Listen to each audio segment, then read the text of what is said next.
Halo semuanya, kali ini saya akan membahas materi dari bab 8 buku Anda, bukunya Kiso, tentang penilaian persediaan berdasarkan pendekatan basis atau dasar biaya. Nah, untuk Anda ketahui, di setiap screen recorder dan rekaman suara yang saya buat ini itu maksimal waktunya hanya 15 menit. Oleh karena itu, mungkin materi ini akan terbagi menjadi beberapa bagian yang semuanya merupakan satu kesatuan. Jadi, tolong tetap Anda dengarkan karena dari materi ini nantinya kita akan mengerjakan beberapa soal yang mana Anda pun akan menjelaskan dengan cara seperti cara yang saya gunakan sekarang, yaitu dengan merekam screen recording, kemudian Anda menjelaskan dengan menggunakan suara Anda. Baik, berkaitan dengan persediaan, ini sebenarnya bukan hal yang baru buat Anda yang sudah ada di tingkat intermediate. Kita sebelumnya sudah pernah membahas materi ini pada tingkat pengantar akuntansi 2, seingat saya. Bahkan ada yang sudah pernah dapat di pengantar akuntansi 1.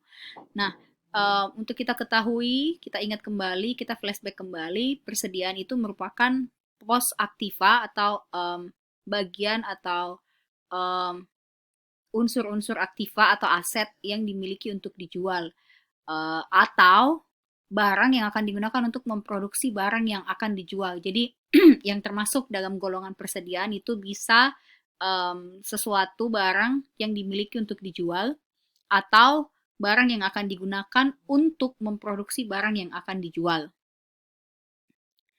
Nah, kalau di pengantar kita belajar perusahaan jasa, kemudian masuk perusahaan dagang, maka nanti di intermediate tidak hanya perusahaan dagang, tapi juga akan kita lihat laporan keuangan dari perusahaan manufaktur. Kalau di perusahaan dagang, akun persediaan itu hanya satu saja, yaitu persediaan barang dagang itu sendiri. Di mana perusahaan dagang ini dia membeli barang, kemudian barang yang dia beli itu dianggap sebagai persediaan karena barang tersebut nantinya akan dijual kembali. Jadi Anda ingat kembali bahwa perusahaan dagang sistemnya beli barang lalu dijual kembali. Oleh karena itu, Anda lihat di sini, ini hanya ada satu jenis persediaan. Nah, bagaimana dengan di perusahaan manufaktur? Kalau di perusahaan manufaktur ada beberapa jenis persediaan. Dimulai dari persediaan bahan baku, kemudian bahan baku itu diolah menjadi persediaan barang dalam proses, lalu barang dalam proses itu diolah menjadi persediaan barang jadi. Jadi, bisa ada beberapa akun persediaan. Oke, makanya kalau kita kembali ke slide pertama berkaitan dengan klasifikasi, persediaan itu yang tergolong persediaan adalah barang yang akan digunakan untuk memproduksi barang yang akan dijual. Itulah tadi persediaan bahan baku maupun persediaan barang dalam proses. Untuk mengendalikan persediaan ini, kita kenal dua sistem pencatatan persediaan. Ada sistem perpetual dan sistem periodik. Sekarang mungkin waktunya Anda mengingat-ingat kembali seperti apa sistem perpetual dan seperti apa sistem periodik. Oke, kalau perpetual system, pembelian barang dagangan didebit ke persediaan. Pembelian barang dagangan didebit ke persediaan. Kemudian, biaya transportasi atau yang mungkin Anda kenal dengan istilah ongkos angkut pembelian, retur pembelian, dan pengurangan atau potongan harga atau diskon pembelian itu dicatat juga dalam persediaan, bukan dalam akun terpisah. Apa yang dimaksud akun terpisah di sini? Anda pernah dengar ongkos angkut pembelian, akun retur pembelian, atau akun diskon pembelian. Nah, tidak ada akun-akun terpisah seperti itu untuk perpetual system. Yang ada, kalau ada transaksi ongkos angkut, ada transaksi retur, ada transaksi diskon pembelian, maka semuanya dicatat ke dalam persediaan. Kemudian, karakteristik perpetual system yang berikutnya adalah harga pokok penjualan diakui untuk setiap penjualan dengan mendebit akun harga pokok penjualan dan mengkredit persediaan. Ingat kembali jurnalnya. Jadi, kalau ada persediaan yang terjual atau ada transaksi penjualan, maka yang di jurnal bukan hanya penjualannya saja, misalnya penjualan tunai kas pada penjualan, tetapi juga harus di jurnal harga pokok penjualan pada persediaan. Untuk apa? Untuk mengakui harga pokok penjualan itu sendiri dan untuk mengakui adanya persediaan yang berkurang. Makanya persediaan diletakkan di sisi kredit. Kemudian karakteristik yang berikutnya adalah perhitungan fisik dilakukan hanya untuk memverifikasi saldo persediaan. Jadi, perhitungan fisik dilakukan hanya untuk melihat atau mencocokkan saldo yang ada di catatan persediaan dengan berapa fisiknya yang ada di gudang. Oke, di sini ada catatan kecil. Sistem persediaan perpetual menyediakan catatan yang berkelanjutan tentang saldo, baik saldo akun persediaan maupun saldo akun harga pokok penjualan.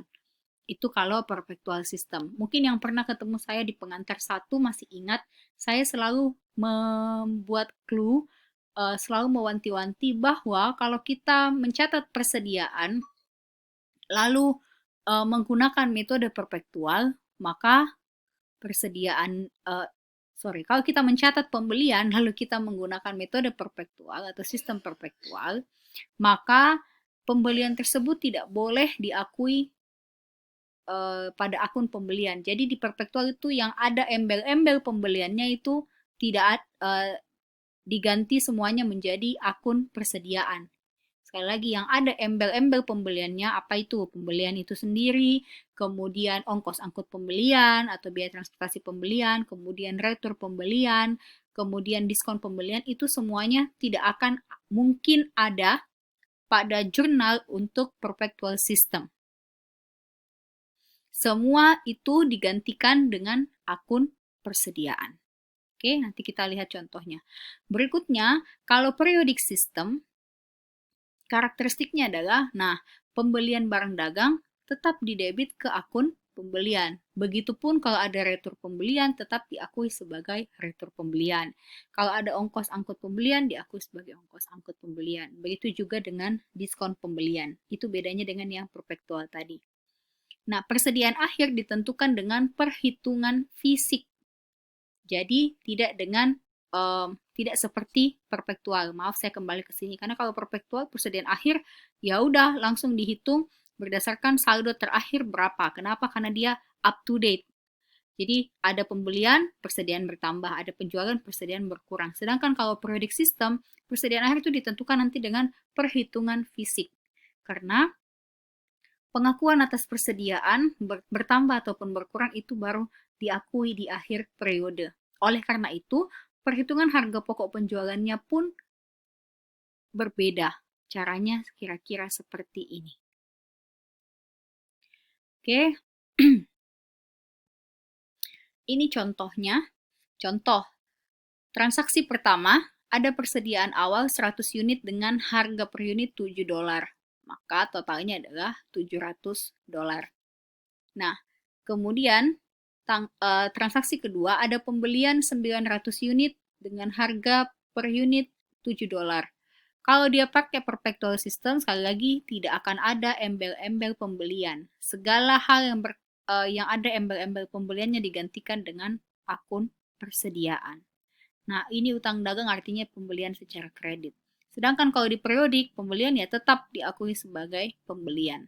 6.300 diperoleh dari, Anda tahu ya, 900 dikali dengan $7. Lalu kalau ada penjualan, 600 unit dengan harga $14 per unit. Maka, ini dianggap penjualan secara kredit. Maka ada piutang dagang pada penjualan. 8.400 diperoleh dari 600 unit dikali dengan $14 harga jualnya. Itu kalau di perpetual. Apakah berhenti sampai di situ? Tidak. Kita harus mengakui berapa harga pokok penjualannya. Ingat, harga pokok penjualan itu seperti harga, kasarnya kayak harga modalnya. dan berapa persediaan yang keluar. Berapa nilai persediaan yang keluar. Makanya di sini tidak 8.400 tetapi harga modalnya. 600 dikali dengan harga modalnya tadi $7. Jadi dapat $4.200. Sedangkan di periodik sistem, kita hanya mengakui transaksi penjualannya. Jadi ada piutang dagang 8.400 pada penjualan. Nah, di akhir periode, karena tadi ini total ada 1.000, persediaan awal 100, tambah ada pembelian 900, lalu ada keluar 600, maka persediaan akhirnya kita bisa ketahui adalah sisa 400 unit. Harganya kebetulan sama, hanya satu jenis harga yaitu hanya $7 per unit. Sehingga persediaan akhir di akhir periode untuk perpetual system kita tidak perlu buat jurnal, tapi untuk periodik system kita harus membuat jurnal persediaan akhirnya. Maka di sini persediaan akhir adalah 2.100 dan harga pokok penjualan 4.200 itu dari rumus yang di sebelah sini. Kira-kira seperti itu. Mari kita cek dulu waktunya sisa berapa menit. Oke, masih ada 3 menit. Kemudian, masalah mendasar dalam penilaian persediaan. Nah, ini ada di buku Anda. Kalau Anda mau membaca di buku Anda itu ada di halaman 504 sampai dengan halaman